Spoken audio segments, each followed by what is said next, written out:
if you've got a really bad case, you can use the couplers with an offset shank, because the And yes. the shim, you use a plastic card or Sorry. for the shim? Yeah, you just use a piece of styrene, or even I mean, you can even put, depending on how much you need, you can put a piece of cardboard or a piece of masking tape or anything that'll that'll give it the correct height. But yeah, a piece of styrene is best because it's got a smooth surface and it won't interfere with the coupler movement. Yeah, in severe cases you can use these couplers with an offset shank or an offset head, depending on which way you look at it. But these have got there's one of each in there. One of them's got the the coupler offset. Whoops, sorry. One of the shank with the knuckle on top, and the other one's got the shank with the knuckle on the bottom. Whereas normally the KD couplers have got the shank, the couplers in the centre of the shank. That will give you a lot more adjustment if you've got a severe case of mismatch. But in most cases, you don't need to go to that extent.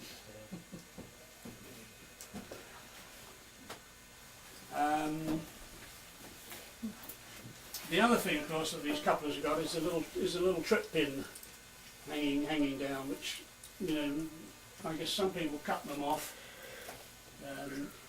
and don't bother with them. But I mean, I leave them on there because when the cars are coupled, it looks like the air hoses joined together. The trip pins have got to be at the correct height as well. If they're too low, obviously they tend to catch on switches, and where we've got road crossings, they tend to catch on there and cause derailments. And again, that is checked using the KD gauge. You look better in a dress doing that, but Yeah, with a dress. Oh, don't give them any ideas. With a dress. and I'm not coming out of the closet yet. Good. Until he gets a new wardrobe. Here, I got a key, you can lock it. yeah, that's adjusted using the KD gauge as well. Underneath the coupler, there's a little shelf that sticks out and is located in between the rails, and the trip pin is supposed to clear that. If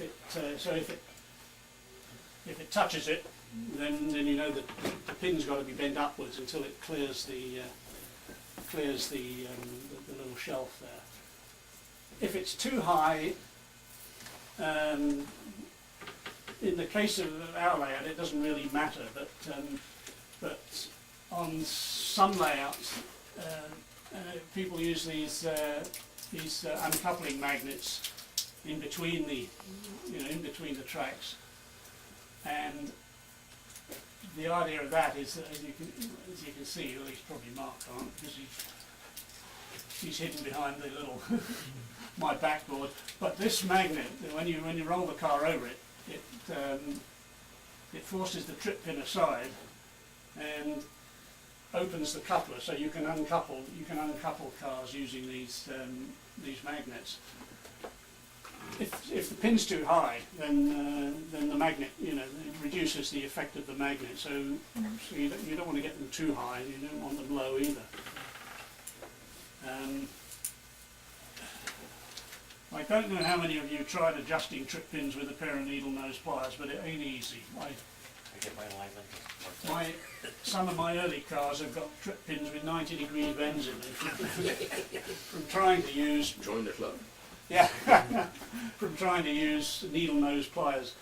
The proper trip pin pliers work a lot better. They're a lot easier to use because they've got the jaws are curved, so you just need to get the coupler in the trip pin in the pliers and apply enough pressure just to bend the trip pin up out of the way. Or if you turn the coupler over, so the round jaw is on the outside, and you squeeze it, it straightens the trip pin out very neatly. I forget how much these are, 15.35, they've probably gone up, but it's an extremely useful tool, and it's a hell of a lot easier to use than a pair of needle nose pliers. I think you've obviously tried it, and I say mine, my efforts were not very successful. You squeeze and squeeze and squeeze, and you think, well, it's not moving, and then you apply a little more pressure, and suddenly, bing! Or the whole thing falls down. Yeah, well, yeah, that's right. Yeah.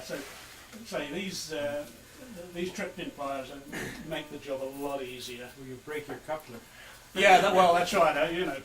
I've done it. You do it with the coupler on the car. Next thing you know, you've got the coupler on the end of the pliers, and all the other pieces are on the floor somewhere.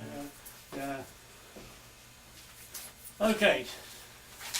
The other thing which nobody ever mentions, which again contributes to at least to proper coupling, is to make sure the coupler swings back, from side to side easily, and that it comes back into the centre position.